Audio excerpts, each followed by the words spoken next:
الحمد لله وكفى وسلام على عباده الذين اصطفى أما بعد فأعوذ بالله من الشيطان الرجيم ولا تحسبن الله غافلا عما يعمل الظالمون وقال رسول الله صلى الله عليه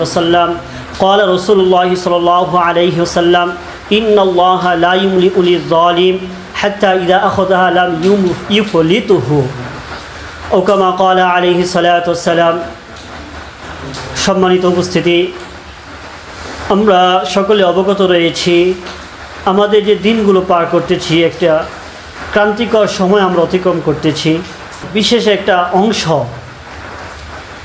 আজকে মুসলমান ভাইদের উপর মুসলমান যুবকদের উপর ছাত্র ভাইদের উপর যে নির্যাতন চালাচ্ছে সেই বিষয় নিয়ে আমি সব বিষয়ে কথা বলবো না শুধু এক দুইটা বিষয় আমি আপনাদের সম্মুখে কথা বলতে চাই যে যারা কোঠা আন্দোলনের জন্য আন্দোলন করতেছে তাদের আন্দোলন আমার কাছে ন্যায্য মনে হয় এবং আমি সম্মানিত সরকার মহোদয়ের নিকট এটাই আবেদন করব যে ছাত্ররা আমার ছাত্র ভাইয়েরা যে ইচ্ছা নিয়ে মাঠে নেমেছে সেই ইচ্ছা পরিপূর্ণভাবে পূরণ করে দিন এটাতেই এর ভিতরে আশা রাখি সফলতা থাকবে। তবে আমার আজকের বিষয় কিন্তু এটা নয়, আমার বিষয় হলো যে আন্দোলনকারীরা আন্দোলন করতেছে ন্যায্য দাবি নিয়ে, সাথে সাথে যারা এটাকে ন্যায্য মনে করতেছে না তারা দমন করতেছে, সে যে দল হোক মতের হোক না কেন।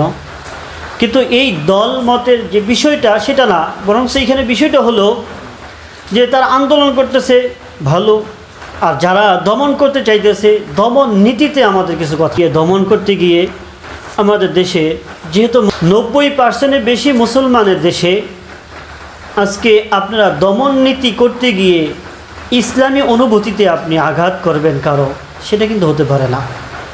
নেট চালান তারা জানেন যে আমার বোন সে মোবাইলটা হাতে নিয়ে প্রেসক্রিপশন নিয়ে মোবাইলের ভিতর সে তার স্বামীকে খুঁজে বেড়াচ্ছেন,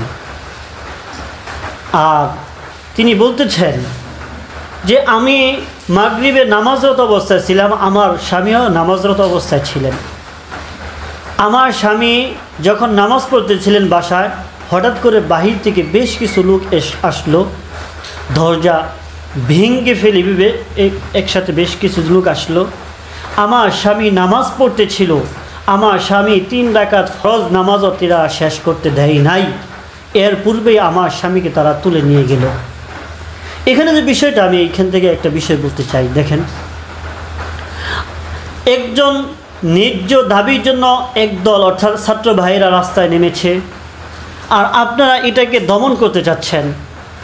দমন করতে গিয়ে এমন কাজ করবেন আপনি এই বাংলাদেশে ইসলামী ভূখণ্ডে এসে যেটা ইসলামী অনুভূতি আঘাত আনবে, এটা কিন্তু কোনো মুসলমানের সন্তান এটা মেনে নিতে পারে না।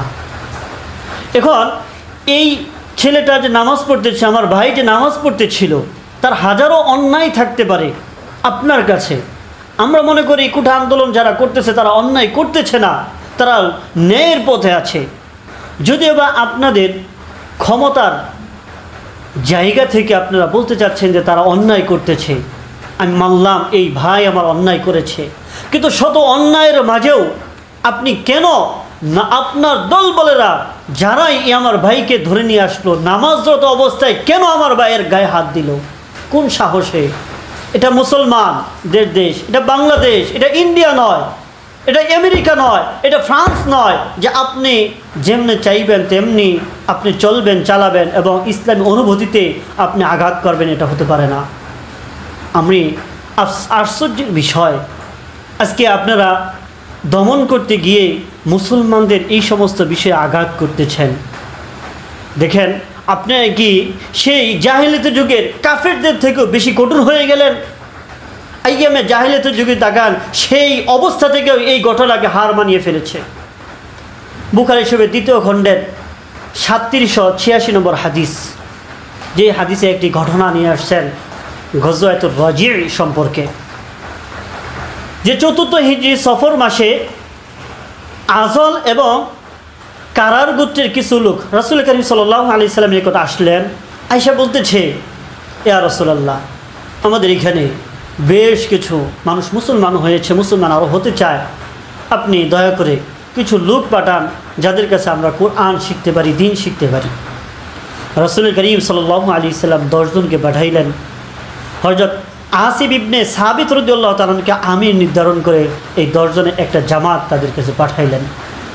কিন্তু যখন তারা রাজিয়া নামক জায়গায় পৌঁছলো, তারা গাদ্দারি করে 200 যুবক, তার মধ্যে থেকে 100 তীর আন্দাজ ছিল, যারা তীর নিক্ষেপে পারদর্শী ছিল। এরকম 100 লোক এবং আরও 100 যুবক, এরকম 200 যুবককে একত্রিত করে তারা এই সমস্ত লোক যারা বলেছিল যে ইয়া রাসূলুল্লাহ আপনি আমাদের কাছে পাঠান, আমরা তাদের থেকে কোরআন শিখব, ওই সমস্ত লোকেরা গাদ্দারি করে তাদের পিছে লেলিয়ে দিল। সাহাবাই কেরাম যখন এই অবস্থা বুঝতে পারলেন, সাহাবাই কেরাম সকলে মিলে একটা টিলার উপর উঠে গেলেন।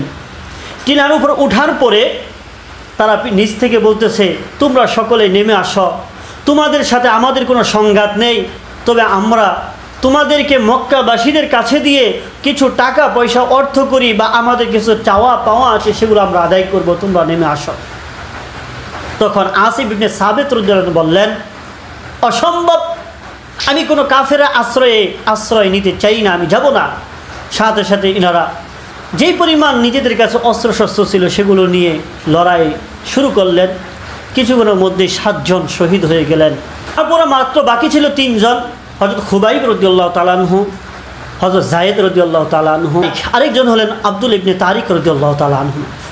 এই 3 জন তারা বলল তোমরা শেষ মতো নেমে আসো। তারা নেমে আসলেন। সাহাবায়ে কেরাম নেমে আসার পরে এই 3 জনকে কথা ছিল তাদেরকে নিয়ে যাবে, কিন্তু সাথে সাথে আসার পরে তীর দানি খুলে ওইখান থেকে যে সুতা ছিল এটা দিয়ে 3 জনকে বেঁধে ফেললেন। হযরত আব্দুল ইবনে তারিক রাদিয়াল্লাহু তাআলা বললেন, এটাই তো আউয়াল গাদ্দারি, এটাই তো প্রথম গাদ্দারি করা হচ্ছে আমাদের সাথে, আমরা মানব না। তারপরে তিনি কোনো মতে সক্ষম হলেন তার হাতটাকে খুলতে, তরবারি নিলেন হাতে, তাদের বিপক্ষে ঝাঁপিয়ে পড়বেন। কিন্তু দূর থেকে আব্দুল ইবনে তারিক রাদিয়াল্লাহু তাআলা আনহুর উপর পাথর নিক্ষেপ করলেন। নিক্ষেপ করার কারণে তিনি পড়ে গেলেন, সেখানে শহীদ হয়ে গেলেন। এখানে একটা বিষয় দেখেন, এই কাফেররা কিন্তু গাদ্দারি করেছে, তাদেরকে আশ্রয়ের কথা বলেছিলেন, আশ্রয় দিয়ে বলেছিলেন যে তোমাদেরকে আমরা মারবো না, কাউকে হত্যা করব না, কিন্তু প্রথমেই নামানোর সাথে সাথে কিন্তু গাদ্দারি করলেন। এইখান থেকে বুঝতে হবে, এইখান থেকে ছাত্র ভাইদেরকে, আমাদের সাধারণ মানুষদেরকে এবং সৎ মানুষ যারা আছে তাদেরকে বুঝতে হবে, আপনাকে ফুসিয়ে ফুসিয়ে কোনো অফিসে নিয়ে যাবে, আপনাকে ফুসিয়ে ফুসিয়ে বাতের হোটেলে নিয়ে যাবে, নিয়ে যাওয়ার পরে আপনাকে ফুসিয়ে ফুসিয়ে এমন কিছু আপনার মাধ্যমে বক্তৃতা দেওয়া হবে যাতে করে আন্দোলন থেমে যায়, বা যাতে করে যেই ন্যায্য বিষয়টা আপনারা নিয়ে সামনে উত্থাপন করেছেন সেটা যেন দমন হয়ে যায়। এই জন্য ভাতের হোটেলে নিয়ে যাবে। সময় হযরত খুবাইব রাদিয়াল্লাহু বললেন যে আজকের আমি আমার আলোচনার সাথে সম্পৃক্ত, যে হযরত খুবাইব রাদিয়াল্লাহু বললেন তোমরা আমাকে 2 রাকাত নামাজ পড়ার সুযোগ দাও। এই কথা শুনে কাফেররা বলল ঠিক আছে তুমি নামাজ পড়ো। হযরত খুবাইব রাদিয়াল্লাহু তাআলা নামাজ পড়লেন, 2 রাকাত নামাজ পড়লেন। 2 রাকাত নামাজের ভিতর বেশি সময় নেন নাই। হাদিস শরীফে এসেছে, ক্বালা দাউনি উসাল্লি রাকাতাইন, তোমরা আমাকে ছেড়ে দাও, আমি 2 রাকাত নামাজ আদায় করব। সুম্মা সারাফা ইলাইহিম, নামাজ পড়ে তাদের নিকট চলে আসলেন এবং বললেন, ফাকাল লাউলা আনতারাও আন্না মাবি জাযউন মিনাল মাউত লা জিততু, মরণের ভয়ে নামাজকে দীর্ঘায়িত করতেছি, এই কথা তোমরা মনে করতেছ, এই আশঙ্কা যদি না থাকতো তাহলে লা জিততু, অবশ্যই আমি নামাজকে দীর্ঘায়িত করতাম। কিন্তু ফাকানা আউয়াল মান সান্না রাকাতাইন ইনদাল কাতলি হযরত খুবাইব রাদিয়াল্লাহু তাআলা আনহু একটা সুন্নত জারি করে গেলেন যে মৃত্যুর আগে 2 রাকাত নামাজ আদায় করা। এই জন্য কিন্তু মুসলিম রাষ্ট্রে যেখানে ফাঁসি দেওয়া হয় তাকেও কিন্তু 2 রাকাত নামাজ আদায় করার সুযোগ দেওয়া হয়, তারপরে ওনাকে শহীদ করা হবে। তিনি বললেন, আল্লাহুম্মা আহসিদ আদাদাহুম ওয়াকতুলহুম বাদাদান ওয়ালা তুবকি মিনহুম আহাদান, আয় আল্লাহ এই প্রত্যেকটাকে গণে গণে রাখবেন, কাউকে ছাড় দিবেন না এবং কাউকে বাকি রাখবেন না। তাকে শুলিতে চড়ানো হলো, শহীদ করা হবে। তখন তিনি একটা শের বলেছিলেন, মা ইন উবালি হিনা উক্তালু মুসলিমা আলা ইশিকিন কানা লিল্লাহি মাসরাই। যেই শেরের অংশের সাথে আমাদের যারা কুঠা আন্দোলনের সাথী ভাইয়েরা রয়েছে তাদের শাহাদতের সাথে অনেকটা সম্পৃক্ত রয়েছে। তিনি বলেছেন হযরত খুবাইব রাদিয়াল্লাহু তাআলা আনহু যে আমি আল্লাহর জন্য তো জান দিচ্ছি, তাহলে আমাকে যেই করুটেই যেইভাবে আমাকে ফালানো হোক না কেন, কোনো সমস্যা নেই। দেখেন কুঠা আন্দোলনে অনেক ভাইয়েরা আছে, তারা বলে গিয়েছে আমার লাশ রাস্তার থেকে নেবে না যতক্ষণ পর্যন্ত আমার ভাইদের দাবি পূরণ না হবে। তারা শহীদ হয়ে গেছে, এমন স্মৃতিচারণ রেখে তারা। যাই হোক, ওয়াযালিকা ফি দাতিল ইলাহি ওয়া ইয়াশা ইউবারিক আলা আওসালিন শিলবিন মুমাজ্জাইন। পরবর্তীতে বললেন যে আমাকে যখন হত্যা করবে এটা আল্লাহর জন্য হইতেছে, আল্লাহ চাহে তো আমার লাশের ভিতর বরকত দান করবেন। তারা কিন্তু চেয়েছিল হযরত খুবাইব রাদিয়াল্লাহু তাআলা আনহুর এই লাশকে যে যাও খুবাইবের কোনো একটা অংশ নিয়ে আসো, তাকে কর্তন করে খুবাইব যে মারা গিয়েছে সেটা জানার জন্য, আত্মতৃপ্তি করার জন্য। কিন্তু আল্লাহ তাআলা এক ঝাঁক মৌমাছি পাঠিয়ে হযরত খুবাইব রাদিয়াল্লাহু তাআলা আনহুর লাশকে হেফাজত করেছেন। সুবহানাল্লাহ। আমি এইখানে যে বিষয়টা বলতে চাই লম্বা হাদিস থেকে আলোচনা থেকে কয়েকটা বিষয়, এক নম্বর হলো গাদ্দারি, সেটা আমাদের মনে রাখতে হবে। দুই নম্বর যে বিষয় হলো দেখেন কাফের মুশরিক তারা কোনোদিন ইসলামের ছায়াতলে আসে নাই, বরঞ্চ ইসলামের দুশমন ছিল তারা, কিন্তু তার উপরও হযরত খুবাইব রাদিয়াল্লাহু তাআলা আনহুকে 2 রাকাত নামাজ পড়ার সুযোগ কিন্তু তারা দিয়েছেন। আজকে কি আমাদের দেশের নামদারি মুসলমান ভাইরা তারা কি কাফের মুশরিক থেকেও তাদের অন্তর কি আরও পচে গিয়েছে? তারা কি আরও নির্দয় হয়ে গিয়েছে? তাদের কি ইসলামের অনুভূতি বলতে কোনো কিছু নেই? তারা মুসলমান নাকি আমার জানা মতে নাকি তারা অন্য কোনো দেশ থেকে এসে আমাদের দেশে এরকম তাণ্ডব চালাচ্ছে? আমরা বুঝতেছি না তো। কারণ কোনো মুসলমানের বাচ্চা একজন নামাজরত ব্যক্তির গায়ে হাত উঠাবে এই সাহস তার হতে পারে না। ইসলামী অনুভূতি তাকে কোনোদিন এই শিক্ষা দেয় না। হয়তো সে অন্য ধর্মের মানুষ অথবা সে মুসলমান নামে মুনাফিক। আমি সরকারের কাছে আহ্বান জানাবো এমন যেন ঘটনা আর না ঘটে, এমন যেন না হয়। নামাজরত অবস্থায় এটা মুসলমানদের একটা অনুভূতি, ইসলামী অনুভূতি, নামাজ পড়তে হবে। আর এই অনুভূতিতে কোনো আঘাত দিবে, মনে রাখবেন এর পরিণতি খুব খারাপ হবে, এর পরিণতি ভালো হবে না। কারণ রাসূল কারীম সাল্লাল্লাহু আলাইহি সাল্লাম বলেছেন তিরমিজি শরীফে 2511 নম্বর হাদিস, 2টা গুনাহ রয়েছে যে আর পাপ দুনিয়াতে আল্লাহ তাআলা না দিয়ে আল্লাহ তাআলা তাকে মরণ দেন না। এক নম্বর হলো জুলুম, 2 নম্বর হলো আত্মীয়তা ছিন্নকারী। যারা জুলুম করতেছে মনে রাখবেন আর তাদের অবস্থা বেশি ভালো হবে না। শক্তিশালী কার চেয়ে বেশি? ফেরাউন ছিল, হামান ছিল, নমরুদ ছিল, আবু জাহেল ছিল, সব শেষ হয়ে গিয়েছে। এখন যারা জালেম রয়েছে তাদের পাল্লা সামনে আসতেছে।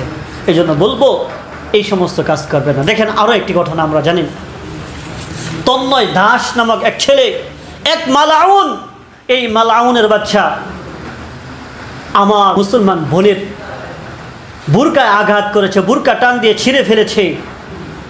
এই তন্ময় দাস সে যেখানেই থাকুক না কেন আমি সরকার মহোদয়কে বলবো এর সঠিক তদন্ত করতে হবে, একে শাস্তির আওতায় আনতে হবে। তার কত বড় সাহস! এই মুসলমানদের দেশে 90 থেকে 95% মুসলমানদের দেশে একজন মালাউন হয়ে বিধর্মী হয়ে সে কেন আমার মুসলমান বোনের বুরকায় হাত দিবে? তার সাহস কে দিল? যারা সাহস জুগিয়ে দিচ্ছেন তাদেরও কিন্তু একদিন এই দেশে জায়গা হবে না, আর যারা এগুলো করতেছেন তারাও একদিন জায়গা পাইবে না। এটা হিন্দুস্তান নয়, এটা ইন্ডিয়া নয়, এটা বাংলাদেশ। মনে রাখতে হবে মুসলমানদের দেশ, মুসলমানদের ঘাঁটি। এটা শাহজালালের পবিত্র ভূমি, এটা শাহপরানের পবিত্র ভূমি, এটা হাফিজ জুহুদের পবিত্র ভূমি। এই ভূমিতে বুরকার আঘাত করবে আর তোমরা টিকে থাকবে, এটা কখনো সম্ভব হতে পারে না। সর্বোপরি আরও একটি কথা বলবো আমি আমার বোনদেরকে, যারা নাকি আন্দোলন করেন, বোনেরা আমার, ন্যায্য বিষয়ের জন্য আপনারা আন্দোলন করতেছেন ভালো, সাথে সাথে একটা কথা মনে রাখতে হবে, আপনারা কিন্তু মহিলা মা বোন, আপনাদের কিন্তু পর্দা মেনটেন করে চলতে হবে। কারণ ন্যায্য আন্দোলনের জন্য গিয়ে আপনি পর্দা ছাড়া গেলেন তাহলে আপনি কিন্তু চোখের জিনা হলো আইনি আন্নাতুরু, চোখের জিনা হলো দৃষ্টি করা, আপনার দিকে মানুষের তাকাবে, এগুলোর মিডিয়া আসবে, এগুলোর দ্বারা গুনাহ হবে আপনাদের।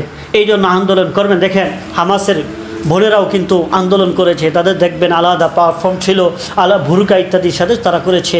পাকিস্তানেও দেখা যায় এরকম অনেক সময় এমন হয়, তারাও আন্দোলন করে কিন্তু তাদের আন্দোলনও শালীনভাবে হয়।